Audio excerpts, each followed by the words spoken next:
Hello students, मेरा नाम शुभम सेन है। मैं आपको क्लास 8th का मैथ्स से पढ़ाने वाला हूँ। चैप्टर 1 पढ़ेंगे हम आज, जिसका नाम है परिमेय संख्या।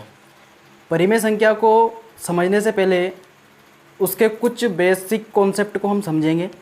जैसे कि हमारी पहली चीज़ होती है प्राकृत संख्या।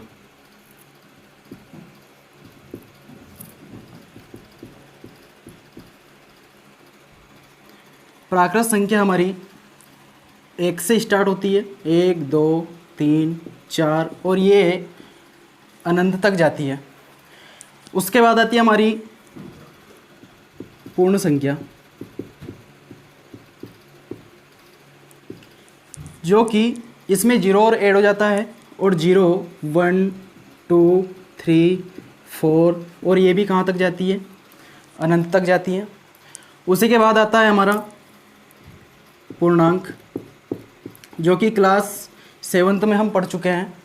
पूर्णांक में होता है हमारा 0, और इस तरफ चलती है हमारी ऋणात्मक संख्याएं, -1 -2 -3, और ये कहाँ तक जाती है, अनंत तक। इसी प्रकार इधर चलती है हमारी धनात्मक पूर्णांक, 1 2 3 4, और कहाँ तक जाता है, अनंत तक जाती है। उसके बाद आती है हमारी परिमेय संख्याएं। परिमेय संख्या किसे कहते हैं, कैसी होती है?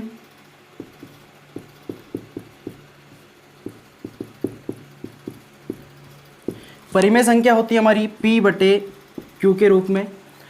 P/Q के रूप में होने के बावजूद Q बराबर 0 नहीं होना चाहिए, यानी कि 5/2 3/4 1/0, ये हमारी परिमेय संख्या नहीं है। बटे में हमारा 0 नहीं होना चाहिए, यानी कि Q बराबर 0 नहीं होना चाहिए। इसी प्रकार से हम स्टार्ट करते हैं प्रश्न वाली 1.1।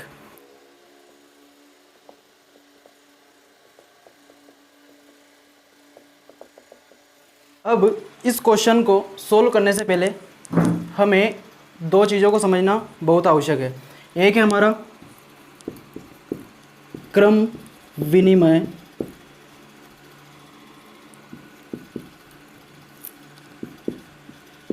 नियम, और एक है हमारा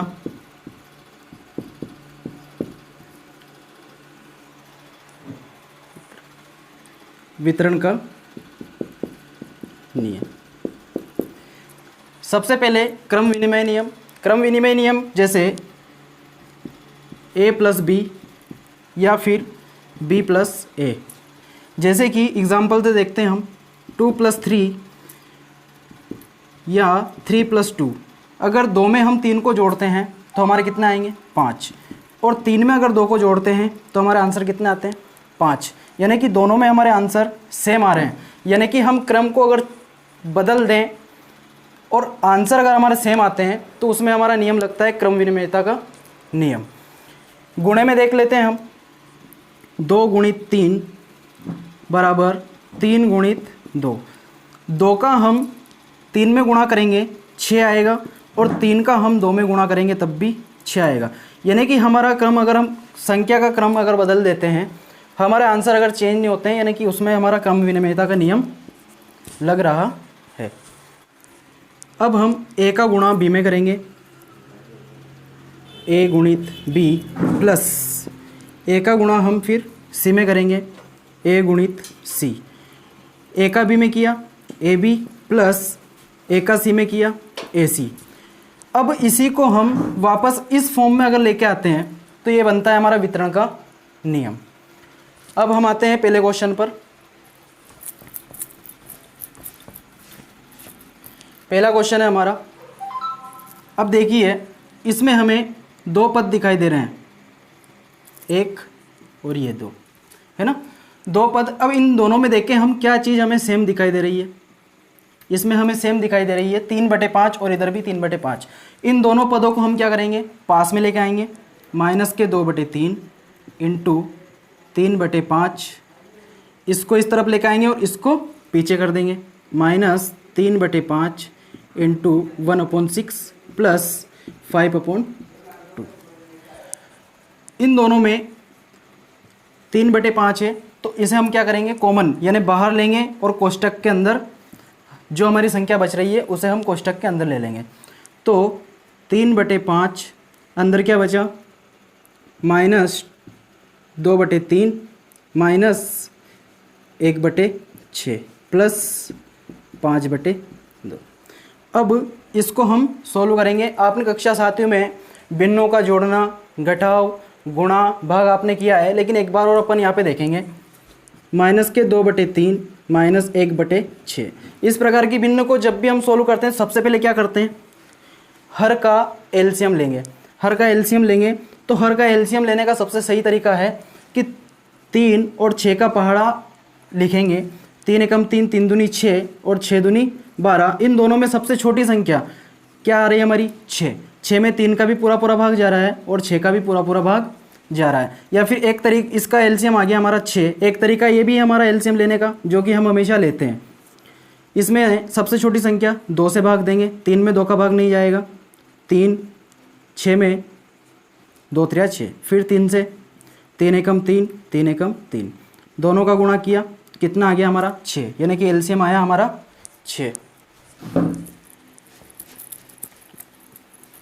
एलसीएम 6 आने के बाद क्या करेंगे हम, 3 का भाग 6 में देंगे, तो 3 दूनी 6, 2 आए और 2 का गुणा कहाँ कर देंगे, इस ऊपर वाले 2 में। तो -2, 3 का भाग 6 में दिया, 3 दूनी 6, कितना आया 2, माइनस लगा देंगे। फिर 6 का भाग देंगे हम 6 में, 6 एकम 6, 1 आया। 1 का गुणा किस में करेंगे, इस ऊपर वाले 1 में।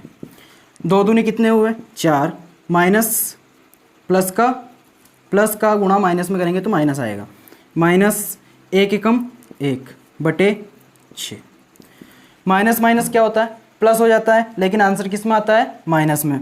तो 4 और 1 कितने हो जाएंगे, 5, लेकिन आंसर का में आएंगे माइनस में /6, यानी कि आंसर कितना आया हमारा इस कोष्टक को सोल्व करने पर -6/5। एक बार और समझेंगे हम यहाँ पे, अगर आपको समझ में नहीं आया तो एक बार और समझेंगे। यहाँ पे 3/5 कोष्टक के अंदर दोनों का एलसीएम लिया, कितना आ जाएगा 6। 3 का भाग अपन 6 में देंगे, 3 दूनी 6, 2 आएंगे, 2 का गुणा 2 में करेंगे, 2 दूनी 4 और ये माइनस ऐसा कैसे लगा देंगे। 6 का भाग अपन 6 में देंगे, 6 एकम 6, 1 आया, 1 का गुणा ऊपर वाले 1 में करेंगे, 1 एकम 1 प्लस 5/2। 3/5 ऐसा ही रहेगा। -4 और -1 कितना हो जाएंगे, -5/6 प्लस 5/2।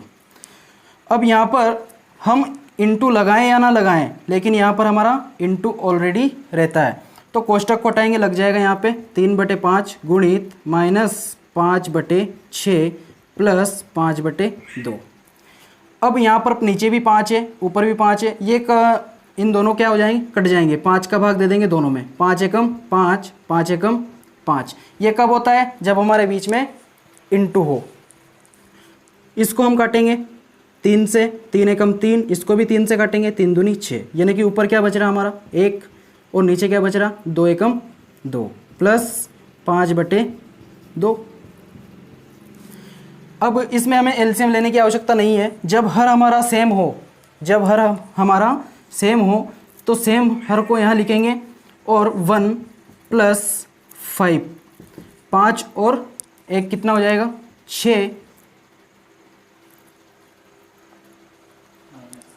यहाँ पर हमारा माइनस आएगा, सॉरी, और यहाँ पर भी माइनस आ जाएगा, -1। तो 5 में से 1 गया तो कितना बच जाएगा हमारा 4 बचेगा /2। 2 दूनी 4, यानी आंसर आया हमारा 2। स्क्रीनशॉट ले सकते हैं इसका। अभी हमने जो क्वेश्चन नंबर पहले का A किया है, उसी प्रकार से क्वेश्चन नंबर 2 भी हमारा होगा। अगर आपको नहीं आए तो कमेंट्स बॉक्स में आप बोलें और हम करवाएंगे आपको। अब देखते हैं प्रश्न नंबर 2। निम्नलिखित में से प्रत्येक के योज्य प्रतिलोम लिखिए। योज्य मीन्स होता है हमारा जोड़ना, और प्रतिलोम मीन्स होता है उल्टा। यानी कि किसी भी संख्या, यानी 5 में हम क्या जोड़ें कि हमारा 0 आंसर आ जाए। तो इसमें हम क्या जोड़ेंगे, 5 में -5 को अगर हम जोड़ दें तो हमारा आंसर क्या आ जाएगा? 0। उसी प्रकार 1/2 में क्या जोड़ें कि हमारा आंसर आ जाए 0? तो 1/2 में क्या जोड़ेंगे? -1/2। इसी प्रकार से 2/8 में हम क्या जोड़ें कि हमारा आंसर 0 आ जाए? तो 2/8 में हम अगर -2/8 को जोड़ दें तो हमारा आंसर क्या आ जाएगा? 0। तो 2/8 का योज्य प्रतिलोम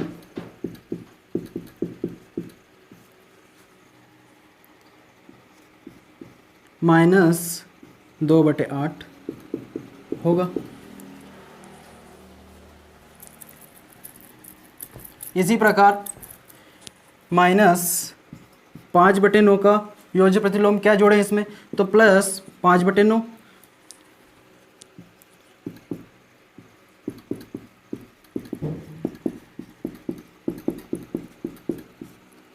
-5/9 का योज्य प्रतिलोम होगा 5/9। उसी प्रकार क्वेश्चन नंबर तीसरा, -6/-5। तो माइनस से माइनस हमारा कट गया, संख्या हमारा प्राप्त हुई 6/5। अब 6/5 में क्या जोड़ें? तो 6/5 में हम जोड़ देंगे -6/5। तो हमारा आंसर क्या आ जाएगा? 0।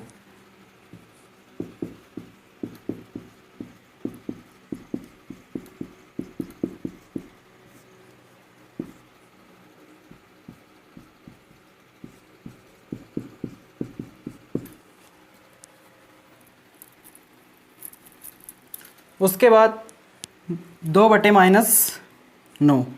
अब माइनस नीचे हो या ऊपर, बात एक ही है। तो -2/9 का योज्य प्रतिलोम क्या होगा? प्लस के 2/9, क्योंकि -2/9 में अगर 2/9 को जोड़ दें हम तो हमारा आंसर क्या आ जाता है? 0। तो 2/-9 का योज्य प्रतिलोम क्या होगा? 2/9। इसी प्रकार 19/-6 का योज्य प्रतिलोम क्या होगा? 19/6। 3 पहला है x बराबर 11/15 और सेकेंड है हमारा x बराबर -13/17 के लिए सत्यापित कीजिए कि माइनस कोष्टक -x बराबर x, दोनों पदों को लेकर भी हम इस क्वेश्चन को सोल्व कर सकते हैं, या फिर दो पद इसमें LHS और एक है हमारा RHS। इस तरफ होता है हमारा LHS और इस तरफ होता है हमारा RHS। लेफ्ट साइड का होता है LHS और राइट हैंड का होता है हमारा राइट हैंड साइड। x पहला क्वेश्चन कर रहे हैं हम, ये वाला। जहाँ जहाँ हमें x दिखाई दे रहा है वहाँ हम क्या रखेंगे? x के बराबर 11/15। तो -11/15 कोष्टक बराबर x की जगह वापस रख देंगे 11/15। माइनस का गुणा माइनस में करेंगे, हो जाएगा हमारा प्लस 11/15 बराबर 11/15। हमें इस प्लस को लगाने की कोई ज़रूरत नहीं है, हमारा LHS बराबर RHS यही हमें सिद्ध करना था।